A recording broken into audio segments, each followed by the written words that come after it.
Students, आज आपके lesson first की फोर्थ वीडियो में आपका स्वागत है। आपने पहले की जो वीडियो है उनमें विशेष रूप से राजा हर्षवर्धन के बारे में पढ़ा। हर्ष का साम्राज्य कैसा था, उसका साम्राज्य विस्तार कैसा था, साम्राज्य की विशेषताएं कैसी थी, प्रशासन कैसा था और कैसे पुष्यभूति वंश की स्थापना हुई थी। हमारा चैप्टर भी यही था कि 750 ईस्वी तक जो उत्तर गुप्त काल था आपका, उत्तर गुप्त काल में हमने विशेष रूप से दो वंश हमने पढ़ने थे, एक पुष्यभूति वंश और एक दूसरा वंश जो था वो है हमारा चालुक्य वंश। तो आज हम चालुक्य वंश के बारे में पढ़ने वाले हैं। चालुक्य का जो बारे में हमने एक चीज हमने पढ़ी थी पुलकेशिन द्वितीय के बारे में, जिससे कि राजा हर्षवर्धन का युद्ध हुआ था, वो चालुक्य वंश से संबंध रखता था। दूसरी चीजें आज हम आपके सामने जो है चर्चा करने वाले हैं, वो प्रारंभिक इतिहास इनका कैसा था, कैसे इनकी उत्पत्ति हुई। शुरू में ये कदम्ब जो शासक थे, कदम्ब जो लोग थे, उनके अधीनस्थ सामंत थे या काम करते थे, लेकिन धीरे धीरे इन्होंने अपनी शक्ति बढ़ाई और शक्ति बढ़ाकर ये इन्होंने स्वतंत्र राज्य की जो है स्थापना की। कुछ लोग कहते हैं कि इन्होंने अयोध्या पर भी कभी राज किया था, लेकिन वास्तव में जब हम पूरा अगर हम पढ़ते हैं तो इन्होंने विशेष रूप से दक्षिण में ही राज किया। दक्षिण में अगर हम इनके शासकों की जो श्रृंखला को पढ़ते हैं, अगर क्वेश्चन आ जाए आपके पेपर में तो ये आएगा कि पुलकेशिन जो या चालुक्य जो राजाओं के बारे में लिखते हुए या उनके प्रशासन के बारे में बताइए, तो हम मोटा मोटी देखेंगे इन राजाओं के नाम। आप इनको ज़्यादा मतलब चिंता ना करेंगे, इतने राजाओं के नाम हैं कैसे याद करेंगे, ये भी याद हो जाएंगे। और दो दो अंक वाले भी कुछ क्वेश्चन आएंगे तो उनको भी आपके साथ आप थोड़ा ध्यान रखेंगे। तो पहले जो शासक थे वो थे पुलकेशिन प्रथम। इन्होंने 540 से 67 ईस्वी तक शासन किया। ये आप याद नहीं रहे तो कोई बात नहीं, लेकिन एक थोड़ा सा काल समझने की बात है कि काल अगर हम समझे तो कौन सा काल चल रहा है, किस ईस्वी की हम बात कर रहे हैं, तो थोड़ा ध्यान में रहना चाहिए। इन्होंने उत्तरी कर्नाटक आपको पता है बेंगलोर है जहाँ पर, तो उत्तरी कर्नाटक में वातापी या बादामी, वातापी और बादामी एक ही जगह के नाम हैं, यहाँ पर इन्होंने जो है अपनी राजधानी स्थापित की और राज्य जो है यहाँ से चलाया। वातापी के जो आसपास के जो प्रदेश थे, विशेष रूप से अगर हम बात करें तो कदम्ब व मैसूर के नलों को हराकर जो है जीत कर इसने अश्वमेध यज्ञ किया। इसके जो पुत्र थे वो थे फिर कृतिवर्मन प्रथम। इन्होंने 597 ईस्वी तक शासन किया। एक आर्य लेख ऐसा बताता है, आर्य लेख है क्योंकि कुछ स्रोत हैं, ये स्रोत लेख हैं, अभिलेख हैं, इनके माध्यम से पता चलता है। नलो, कदम्बो, मौर्यो, मगध, भंग, चोल, पांड्य, जो भी ये हम गिन रहे हैं, चाहे वो राष्ट्रों के नाम है चाहे जातियों के नाम है उनके वहां के, तो इन सबको हराया, इनको नियंत्रण में लिया और विजय यात्राएं की।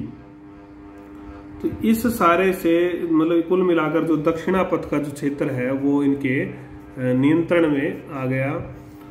हालांकि बाद में कृतिवर्मन के बाद जो है इनके परिवार में कलह छिड़ गया, झगड़ा छिड़ गया, आपस में परिवार के लोग ही एक दूसरे के दुश्मन हो गए थे, तो राजगद्दी को लेकर दिक्कत हुई। लेकिन आखिर में पुलकेशिन द्वितीय ने जो है अपना जो है द्वितीय ने आकर जो है सारी स्थिति को संभाला, तो उसको हम पढ़ेंगे पुलकेशिन द्वितीय।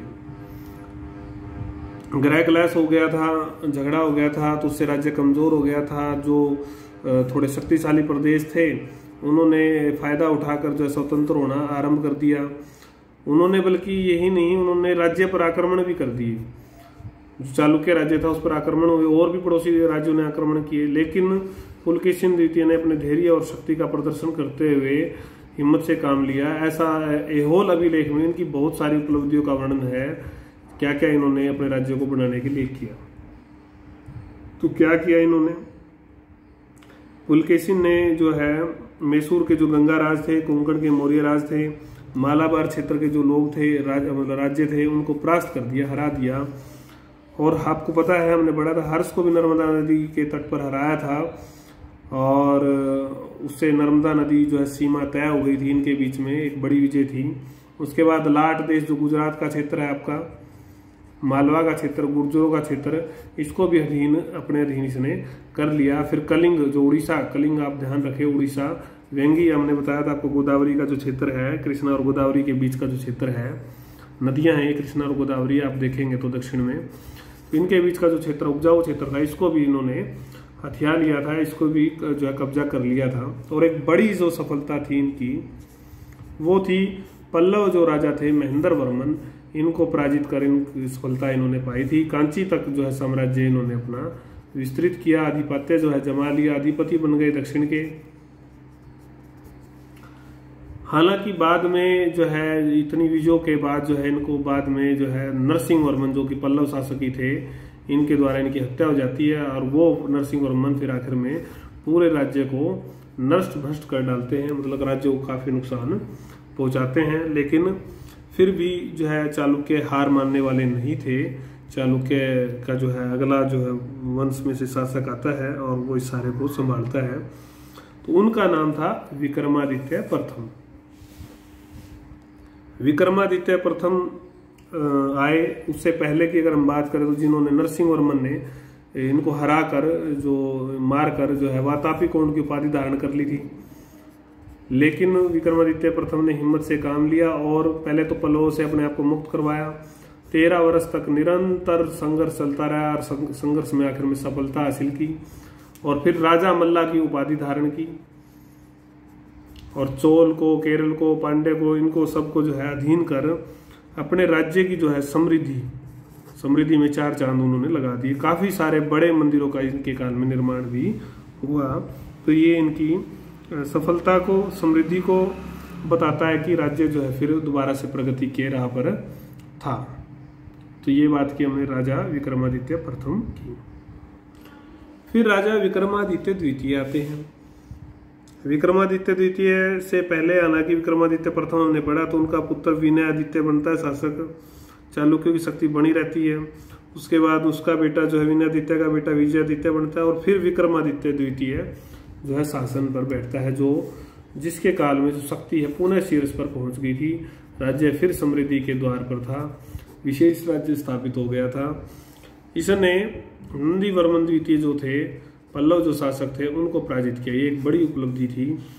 इसके राज्य को कुचल दिया, हथिया लिया और इस पल्लवों को हराने के बाद जो है उसने उदारता की नीति तो अपनाई, लेकिन साथ ही दमन की नीति अपनाकर पांड्य, क्योंकि दक्षिण की यही पांड्य, चोल, चेर मुख्य शक्तियां थी, इनको भी उसने कुचला। तो ये कुल मिलाकर इस तरह से राजाओं का मुख्य काल रहा। उसके बाद कैसे इस राज्य का पतन होता है, देखो लंबा समय तो नहीं चल पाया ये राज्य, तो कुछ शासकों के बाद देखा हमने और भी राज्यों के पतन हुए हैं। तो इस राज्य का पतन होने का मुख्य कारण क्या था वो देखेंगे। इसके बाद विक्रमादित्य के बाद कृतिवर्मन द्वितीय जो है शासक बनते हैं। ये ज़्यादा समर्थ नहीं थे, असमर्थ थे राज्य को संभालने में, तो शक्ति धीरे धीरे कमजोर होती जाती है और उसका फायदा दंती दुर्ग नाम का एक व्यक्ति उठाता है, जो कि एक नए राजवंश की स्थापना करता है, जिसको बोलते हैं हम राष्ट्रकूट। दक्कन में एक राष्ट्रकूट, नए शक्तिशाली राजवंश की स्थापना हो जाती है और ये आधिपत्य अपना स्थापित कर लेते हैं किनके ऊपर, चालुक्यों के ऊपर। तो इस तरह से ये पतन करने में हम ज़्यादा डिटेल में नहीं जाएंगे, क्योंकि हमारा जो मुख्य है वो यही है कि राजाओं के बारे में हम थोड़ी बेसिक जानकारी रखते हुए, प्रशासन कैसा था वहाँ पर, साहित्य, संस्कृति, कला कैसी थी, धर्म कैसा था, ये हमारा मुख्य टॉपिक है चालुक्यों के समय में। तो हमने कल भी पढ़ा था, तो कल पिछली वीडियो में हमने देखा था कि राजा, मंत्री परिषद, सेना, आय के साधन या राजस्व प्रशासन, ये 5-7 बिंदु मुख्य रूप से होते हैं। तो राजा की अगर हम बात करते हैं तो राजा, अभी हमने जिन राजाओं के बारे में ही पढ़ा है, किसने कौन सी उपाधि धारण की। जैसे पुलकेशिन द्वितीय ने परमेश्वर की उपाधि धारण की थी, किसी ने सत्यश्रेय की उपाधि धारण की थी। उपाधियां धारण करते थे। प्रतिष्ठा को मजबूत करने के लिए, अपनी राजनीति को उसको साबित करने के लिए बड़े बड़े मंदिर, धर्म का सहारा भी लिया जाता था, मंदिर बनवाए गए थे। तो बड़े बड़े दान जो है, भूमि का अनुदान भी ये लोग देते थे ताकि इनकी प्रतिष्ठा बढ़े, ब्राह्मणों को भी और जो छोटे सामंत थे उनको भी, मंदिरों को भी। भव्य मंदिर कहाँ कहाँ बने? पदामी में, पटदकल में और ऐहोल में। आज भी ये मंदिर वहाँ देखे जा सकते हैं। और इस काल की क्या सबसे बड़ी विशेषता थी, एक अगर हम देखेंगे तो सबसे बड़ी विशेषताओं में हम पाते हैं कि राजा जो है स्वयं सेना का संचालन करता था, दरबार में ज़्यादा समय बिताता था, और युवराज जो है परिवार में, युवराज जो राजा का लड़का या परिवार से ही होते थे, तो वो विशेष तौर पर जो है विशेष उनकी भूमिका रहती थी राजकार्यों में। मंत्री और अन्य अधिकारी भी सलाह के लिए, परामर्श के लिए या कार्यों के विभाजन के लिए थे। उनमें अगर हम बात देखेंगे तो सेनापति, महाप्रचंड, दंडनायक, मान सेवेगार्ड, परिचारिक, ये मुख्य होते थे। फिर आती है आपकी प्रशासनिक इकाइयाँ। प्रशासनिक इकाइयों में आपका राष्ट्रक, महाराष्ट्रक, विषय जैसे जिला होता था, ये प्रांत टाइप है, ये जिला है, और ये फिर आपका तहसील है, भोग। तो इस तरह की इकाइयाँ। फिर ग्राम आपको स्थानीय शासन में पढ़ेंगे। तो इनकी जो प्रशासनिक इकाई या प्रशासनिक जो व्यवस्था थी, मगध या सातवाहन काल में जैसी थी, वहाँ के राज्यों में जैसी थी, उससे मिलती जुलती है। मगध और सातवाहनों से मिलती जुलती इनकी व्यवस्था थी। फिर आता है आपका ग्राम, स्थानीय शासन। स्थानीय शासन में जैसी स्वायत्ता और अन्य मगध और अन्य राज्यों में थी, वैसी स्वायत्ता तो नहीं थी, परंतु यहाँ पर ग्राम में भी जितने भी रोजमर्रा के जो काम थे, उसमें भी सरकारी अधिकारियों का, सरकारी नीतियों का जो है हस्तक्षेप होता था। तो इससे लगता है कि भी इतनी स्वायत्ता नहीं थी। गामुंड जो है औपचारिकता का जो है प्रधान था। गामुंड बोलते थे प्रमुख को, गांव के मुखिया को। लेकिन सारे कामों में भूमिका तो जरूर थी, लेकिन औपचारिकता ज्यादा थी। चालुक्यों के राज्य में भिन्न भिन्न व्यवसायों की सभाएं नहीं थी। महत्वपूर्ण लोगों की सभाएं महाजन, ग्रामों व शहरों दोनों में सरकारी अधिकारियों की देखरेख में कार्य करती थी। मतलब सरकारी अधिकारियों का जो है इनमें इंटरफियर जो था वो जरूर था। अगर हम बदामी की बात करें तो 200 महाजन वहाँ काम करते थे, इतनी बड़ी संख्या थी महाजनों की। फिर आपका आय का 3 बिंदु हो गए। चौथा बिंदु है आय, जिसे हमने राजस्व प्रशासन पढ़ा था, वही लगान या भू राजस्व जो है सबसे बड़ा साधन होता है। इसके अलावा राज्य पथ कर था, पान कर था, बिक्री कर था, राज्य सहायता कर था। ये सब करों से राज्य को आय होती थी। ठीक है। और राज्य ने क्या किया कि मतलब खेती को, कृषि को बढ़ाने के लिए प्रेरित जो कदम उठाए जा सकते थे वो सारे उठाए। खासकर बंजर भूमि को उपयोगी बनाने के लिए कदम उठाए गए। भूमि अनुदान दिए गए ब्राह्मणों को, मंदिरों को। जो समुदाय पहले खेती नहीं करते थे उनको प्रेरित किया गया कि भाई जो आप खेती करें आपको राज्य सहायता देगा। यही नहीं, राज्य की आमदनी बढ़ाने हेतु वेंगी का जो उपजाऊ क्षेत्र था उसको भी कब्जाया गया था। ये सारे काम राज्य में आय बढ़ाने के लिए हुए। सेना की बात करें, इतना कुछ समय अगर शासन चलाया है, मजबूती से शासन चलाया है, दूसरे राज्यों के क्षेत्रों को अधिकार किया है, तो सेना, और पुलकेशिन ने तो एक बड़ा युद्ध जीता था राजा हर्षवर्धन के खिलाफ। तो सुसंगठित जो है होना बहुत जरूरी था। तो सुसंगठित थी। विशेष रूप से समुद्री सेना एक विशाल थी, इनकी ज्यादा विशेष थी। उसके माध्यम से इन्होंने रेवाती द्वीप और पुरी जो उड़ीसा में है ये इलाके जीते थे। रेवाती द्वीप है आपका गोवा में, ये इलाके इन्होंने जीते थे। और ह्यूनसांग क्या कहता है इनके बारे में कि जो इनके पास काफी सारे हाथी होते थे, उनको युद्ध जब होता था उससे पहले जो है नशा करा दिया जाता था ताकि वो एक विशेष भूमिका अदा करें। तो राष्ट्रकूट के अभिलेखों में भी शक्तिशाली चालुक्य सेना का उल्लेख किया गया है। तो ये अभी तक हमने पढ़ा। विशेष रूप से अगर आप देखेंगे तो चालुक्य का प्रारंभिक इतिहास, पुलकेशिन प्रथम, द्वितीय, आपके फिर विक्रमादित्य प्रथम, विक्रमादित्य द्वितीय, फिर पतन कृति और मन द्वितीय के समय में कैसे हुआ।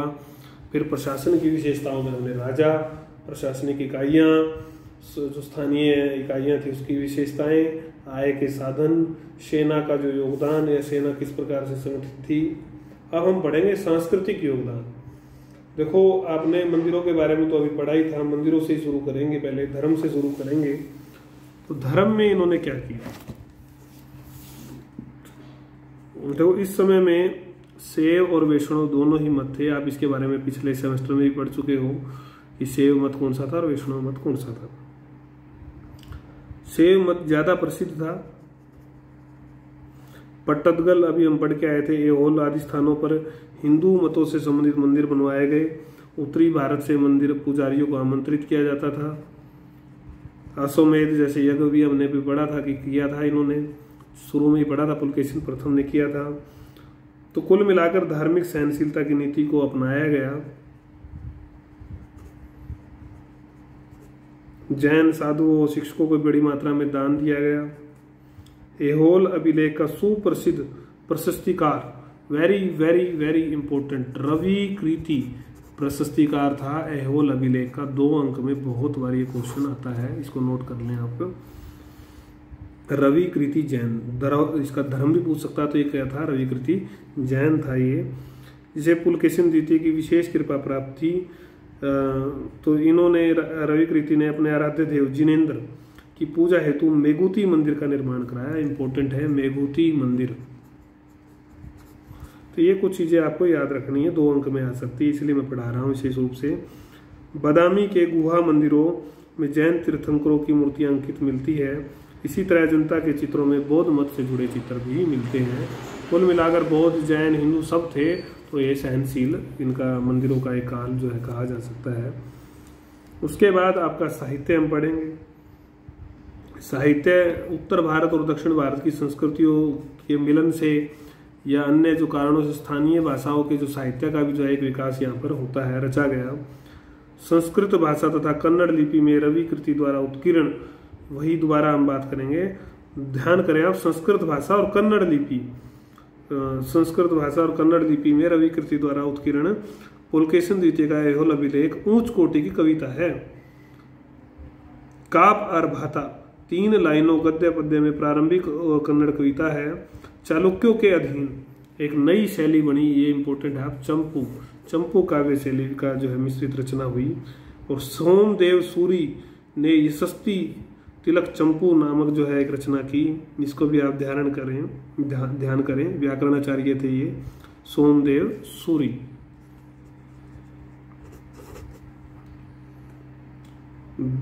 विद्यार्जन में काफी रुचि थी इन लोगों की, जागरूकता थी, अगाध प्रेम था शिक्षा के प्रति। अब आती है बात कला की। तो कला में मुख्य रूप से मंदिर इन्होंने बढ़वाए, और मंदिरों में द्रविड़ तो आपको पता ही है, द्रविड़ जो दक्षिण की जो मंदिर बनाने की कला थी वो थी द्रविड़, और उत्तर की जो थी वो थी आपकी नागर, और जो दोनों का मिश्रण हो जाती है वो थी उत्तरी और जहाँ दक्षिण दोनों का मिश्रण होता है, जो दोनों की विशेषताएं होती हैं। वेरी वेरी इंपॉर्टेंट, कई बार पूछता है ये। तो उस कला का नाम क्या था? वेशर। उस शैली का नाम क्या था? वेशर। इसको आप ध्यान रखें। तो मंदिरों का नियोजन तथा प्रारूप द्राविड़ शैली में था, तथा अंदर अलंकरण प्रतीकों की रचना नागर शैली में थी। उदाहरण के लिए द्रविड़ शैली में गर्भगृह पर विमान जैसे चोटी होती है, आपको ध्यान होगा, पिरामिड नुमा चोटी होती है, तथा ऊपर गुंबदकार स्तूपिका होती थी। साथ ही नागर शैली की प्रदक्षिणा पथ, जो हम मंदिर के चारों ओर परिक्रमा करते हैं, छत विहीन होता था। आप मंदिरों को देखें इस काल के, इन मंदिरों के जो नाम आ रहे हैं उनको भी अगर आप चित्र गूगल से देखेंगे तो आपको मंदिरों की पूरी रचना समझ में आ जाएगी। ऐहोल में उत्तरेश्वर तथा कालेश्वर मंदिर ईंटों की सहायता से बनाए गए थे। वातापी या बादामी में शिव मंदिर वास्तुकला का सुंदर उदाहरण है। पट्टदकल में विरूपाक्ष मंदिर कांची के कैलाशनाथ मंदिर के नमूने पर बनाया गया। पूछ सकता है कि विरूपाक्ष मंदिर कहाँ पर है, तो पट्टदकल में। तो कई पर्वतों को काटकर भी मंदिर बनाए गए थे, वो थे वातापी, एलोरा, अजंता। और ये गुहा मंदिर या गुफा मंदिर जो है जैन, बौद्ध और हिंदू तीनों धर्मों से संबंधित हैं। चालुक्य काल की अजंता की प्रधान गुफाएं 1 से 5 तक हैं, चट्टान काट कर बनाया गया है। तो इस प्रकार से ये मंदिरों का या कला की अगर हमने बात पढ़ी तो ये इस तरह से थी। एक बिंदु दिखा रखा है इसमें किताब में आपके, चालुक्य और पल्लव का जो संघर्ष है वो हम पढ़ ही आए हैं कि नंदीवर्मन के साथ झगड़ा हुआ या महेंद्र वर्मन के साथ हुआ, नरसिंह वर्मन के साथ हुआ, किसने किसको मारा। तो इस तरह से आपका ये पार्ट जो है कंप्लीट हो जाता है, और इस पार्ट को आप अच्छे से समझ लें। कोई बात अगर आपको समझ में नहीं आ रही, कोई क्वेरी है, तो आप वो ले सकते हैं, मेरे से व्हाट्सअप कर सकते हैं। और फीडबैक आप देना ना भूलें, बहुत कम बच्चे फीडबैक दे रहे हैं। और हम इसके छोटे क्वेश्चन के लिए भी कोशिश करेंगे कि एक वीडियो आपको वेरी शॉर्ट के लिए भी दे दें, ताकि जिन बच्चों के पास किताब ना हो। लेकिन सबसे ध्यान रखने वाली बात यह है कि छोटे क्वेश्चन जो किताब में जो आपकी बुक है उनमें दिए होते हैं वही नहीं करने आपको। डीपली जो हम आपको पढ़ा रहे हैं, पाठ आप पढ़ा रहे हैं, इसमें से भी क्वेश्चन आते हैं पेपर में, आप ऐसा महसूस करोगे। तो इसलिए आप साथ के साथ जो काम करवाया जा रहा है उसको ध्यान से पढ़ेंगे तो आपके 2-2 क्वेश्चन नंबर के सारे क्वेश्चन तैयार हो जाएंगे।